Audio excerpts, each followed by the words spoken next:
Happy Friday, everyone, and welcome back to the show. I'm your host, Dr. Mel.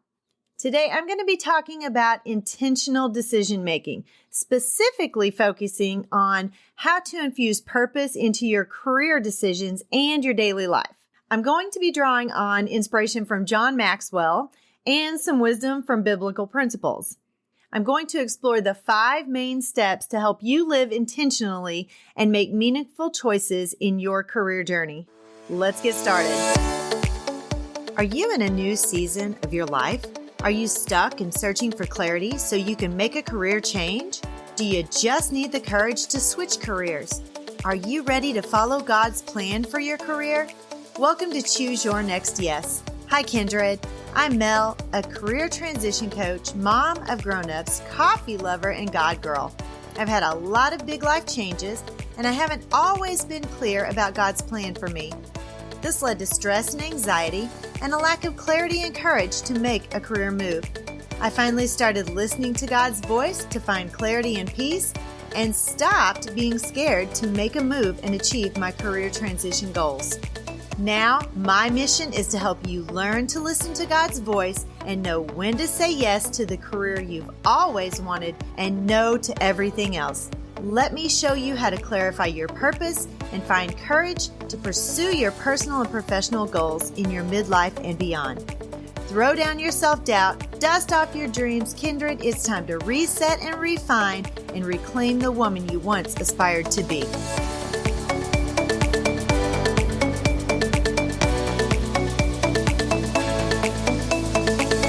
Happy Friday, everyone. It has been a really good week for me so far.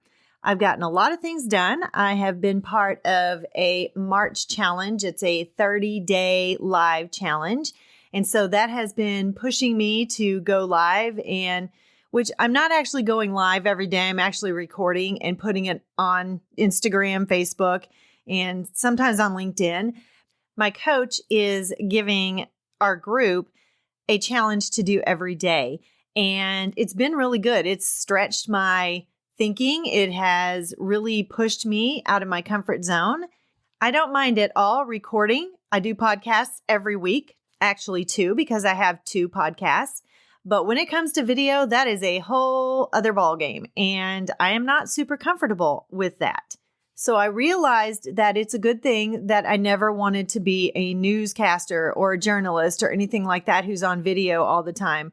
I tend to stumble over my words a little bit more. When I'm on a podcast episode and no one can see me, I can stop, I can fix it, I can cut out the bad parts. But when you're on video like that, it is a whole other ballgame, like I said.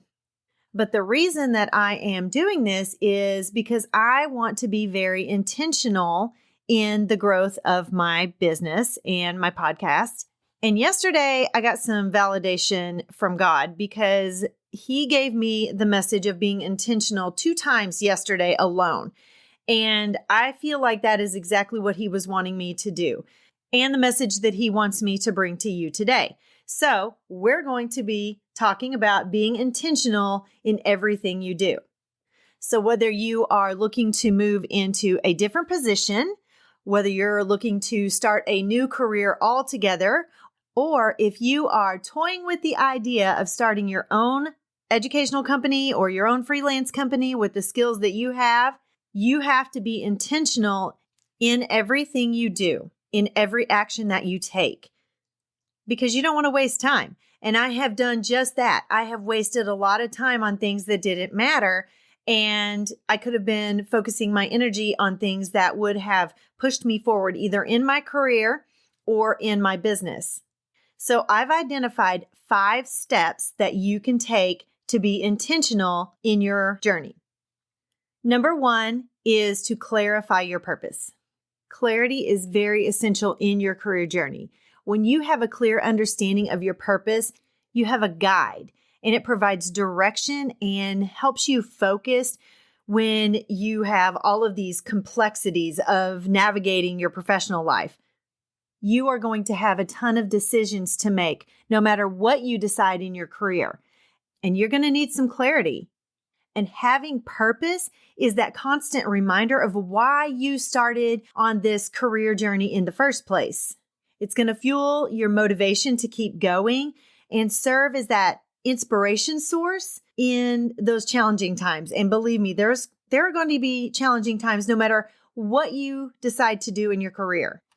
And this is going to help empower you to overcome any of those obstacles, those setbacks, those barriers, and stay committed to your goal, knowing that every step that you take, every decision that you make is going to align with that deeper calling, that purpose for which God created you.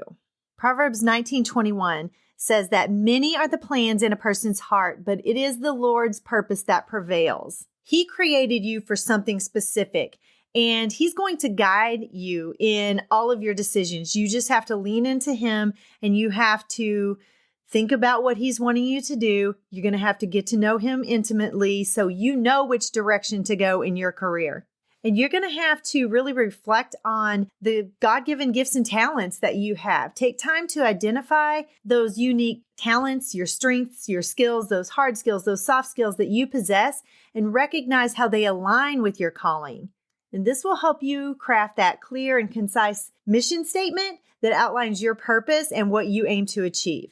Your action step after you figure out all of your skills, your talents, and what your purpose is, write down your mission statement and display it somewhere that it's visible as a daily reminder of your purpose. Step 2 is to cultivate a servant leadership mindset. We are here to serve others and to serve God, period. Just like Forrest Gump, that's all I've got to say about that. When you are a servant leader, you're going to have trust with other people. You're going to collaborate. And there's going to be long-term success because of the impact that you're making.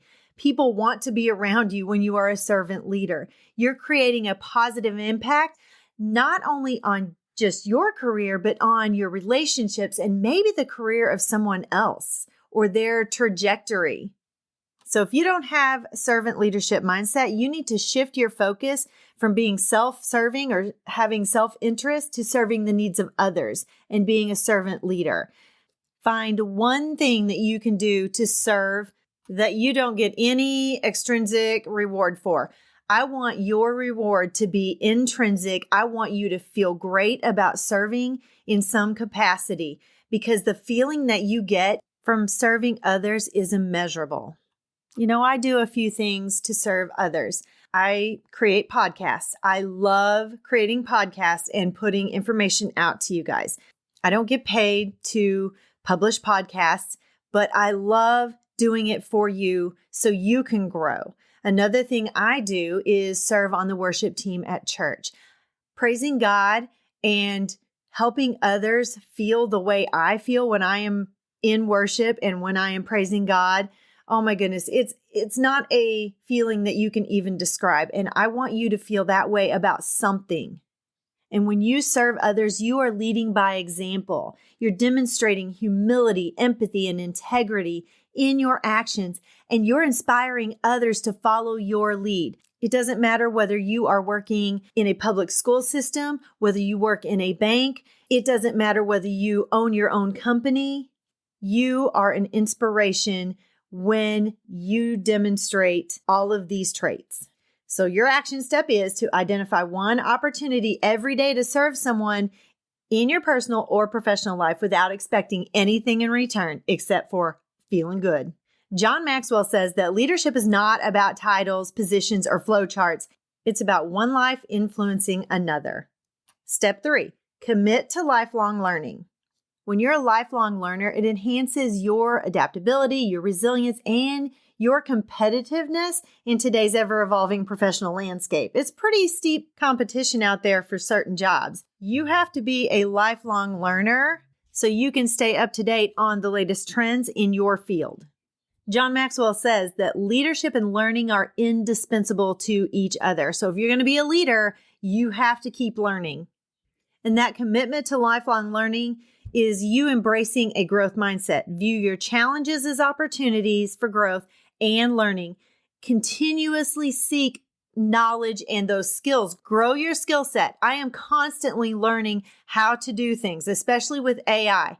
Instagram is not my favorite thing to use, but I am learning how to use it. Technology is an area that I love, and I'm not scared to learn or try. And so I am constantly trying new things in the area of technology. And for my educational consultancy, I am constantly learning new concepts, new strategies, new ways of doing things. That way I can market myself competitively. Another way that I grow is I surround myself with mentors, with like-minded people. I am a networking queen. I learn so much from networking with other people, listening to what they say. I follow people on LinkedIn. I follow people on Instagram, on Facebook. I am in a lot of different groups. I learn as much as I can from other people. And if there's something that I really want to learn how to do, I'll either hire someone to teach me or I'll find a course that I can either purchase or do for free. I go on YouTube. I learn a lot of things on YouTube.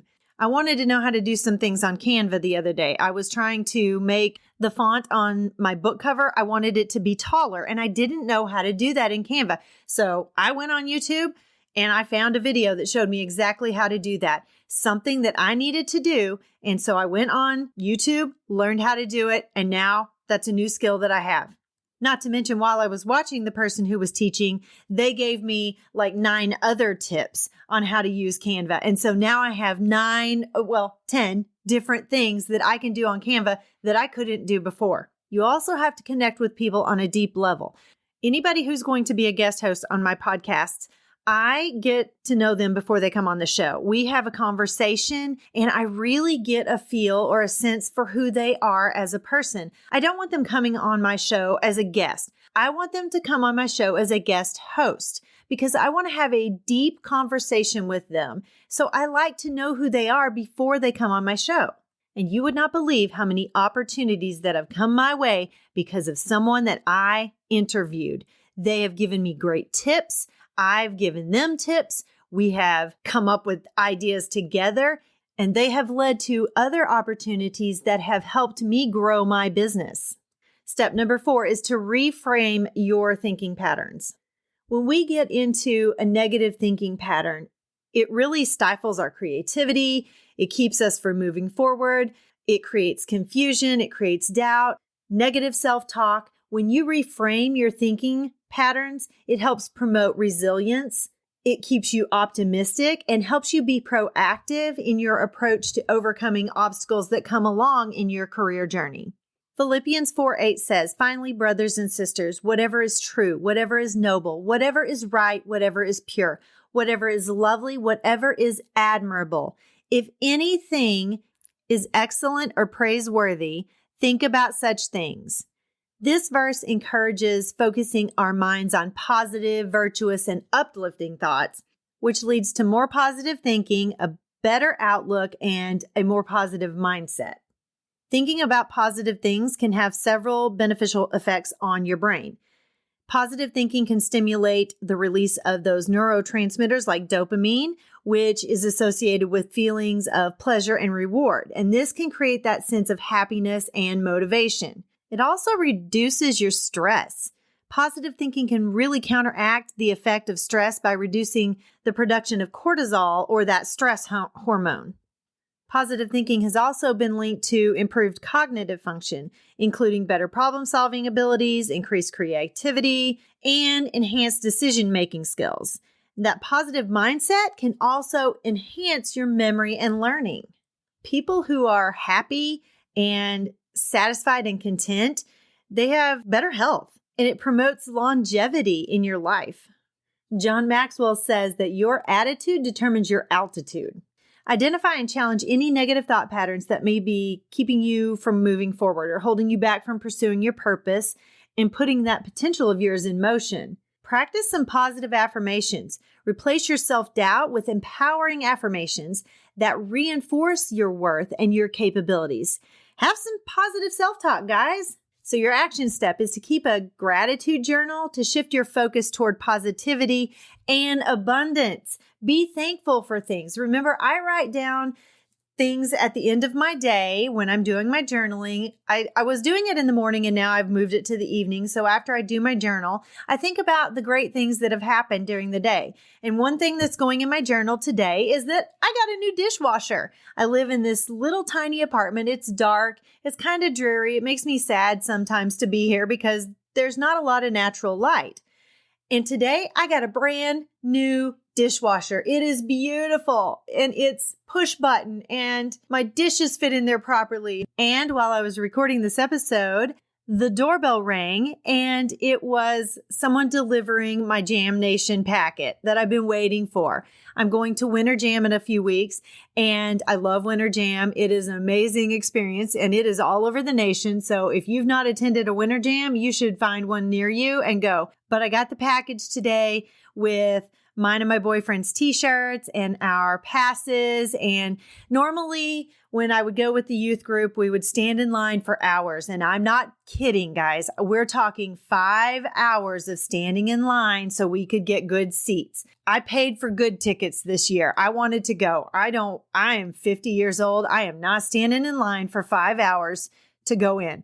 So I paid for good tickets. My son and his girlfriend are coming up, and I think my cousin is coming. And it's going to be a really good time. And that came in the mail while I was recording. And I am so excited. So that is something that is bringing me joy and making me thankful for today. And I have been super diligent on my water the last few days. And I'm not just getting the amount that I should get. I'm getting over that. So I am going to put that in my journal as well. And I'm sure you can come up with 3 things. Think about all those good things. The other day I was in my car for quite a little while and every single light was green. And I just know that God did that specifically for me. And whether or not he did, I am going to claim it and declare that he did that for me. And I praised him every single time I drove through a green light the other day. It was amazing. So I know you can come up with 3 things too. Step 5 is to foster meaningful relationships. I've already talked a little bit about networking. But you have to go to a deep level with your relationships. Remember, Proverbs 21:17 says that as iron sharpens iron, so one person sharpens another. We have to have those great deep relationships to grow.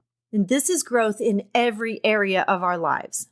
When you have deep, meaningful relationships, it provides you with encouragement, accountability. That is a big one for me, is holding me accountable for things. This challenge, she's making me declare things live that I don't necessarily want to because then I have to be accountable for it. I committed this week to doing 6 days talking about my Ignite framework. And so I'm accountable now because I put it out there to everybody. And so now everybody's going to be expecting that. And as I mentioned before, you're going to be afforded some opportunities that you might not have had you not been seeking out those good relationships, those deep relationships, those collaborative relationships. Surround yourself with individuals who share your values, your aspirations, and your commitment to growth. We say look for like-minded people. Yes, look for like-minded people, but don't just stop at like-minded people because just because they're like-minded doesn't mean they're going to take action like you do. So you want to look for like-actioned people as well. I told you about the 30-day challenge. Well, there were a whole lot of other people who said they wanted to be part of it. And so my coach gave them the information and I'm not seeing a lot of action. I'm taking action. I'm holding myself accountable and I'm trying to be encouraging and get them to participate.